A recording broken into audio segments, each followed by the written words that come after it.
Super hit crime thriller ని మించిన real story కేరళలో వెలుగులోకి వచ్చింది. ప్రతి పేజీ ఓ ట్విస్ట్, ప్రతి మలుపు ఓ కొత్త షాక్. చివరికి గెలిచింది మాత్రం నిజమే.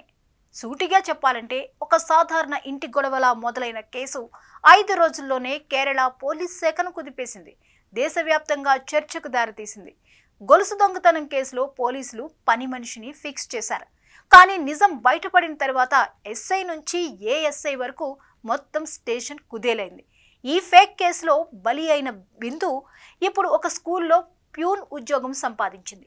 లాలూచీకి లోనైన పోలీసులు అమాయక దళిత మహిళ జీవితాన్ని నరకం చేసిన ఈ సంఘటన ఇప్పుడు అన్ని రాష్ట్రాల పోలీస్ శాఖల్లోనూ ప్రకంపనలు సృష్టిస్తోంది.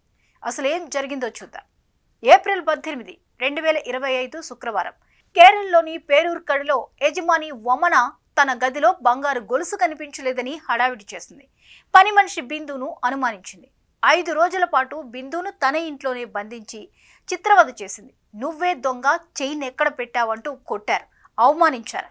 నేను దొంగను కాదు, నాకు తెలియదు అని బిందు ఎంత మొత్తుకున్నా ఎవరూ వినలేదు. చివరికి ఏప్రిల్ 23న ఇంటి యజమాని పోలీసులకు ఫిర్యాదు చేసింది.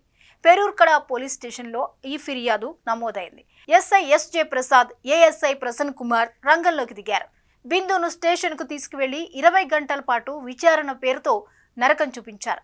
దాహం వేస్తుందంటే నీళ్ళివ్వలేదు, ఆకలిస్తుందంటే తిండి పెట్టలేదు. పోలీస్ దెబ్బలతో ఒళ్లంతా నొప్పులే. నిలబడలేక కూర్చోలేక లాకప్లో నేలపై పడిపోతే నిద్రపోనివ్వకుండా టార్చర్ పెట్టారు. నువ్వే దొంగతనం చేసావు, ఒప్పుకో అంటూ టార్చర్ చేశారు. లేదంటే ఇక్కడే చస్తావని ఒత్తిడి చేశారు. అయినా బిందు అవే మాటలు చెబుతూనే ఉంది. సార్, నేను దొంగను కాదు. చివరికి ఆమెను బలి చేసేలా కేసు పెట్టారు. కానీ ఇక్కడే సంచలన ట్విస్ట్. ఇది సినిమా అయితే ఇక్కడే ఇంటర్వెల్ బ్లాక్ ఉండేది.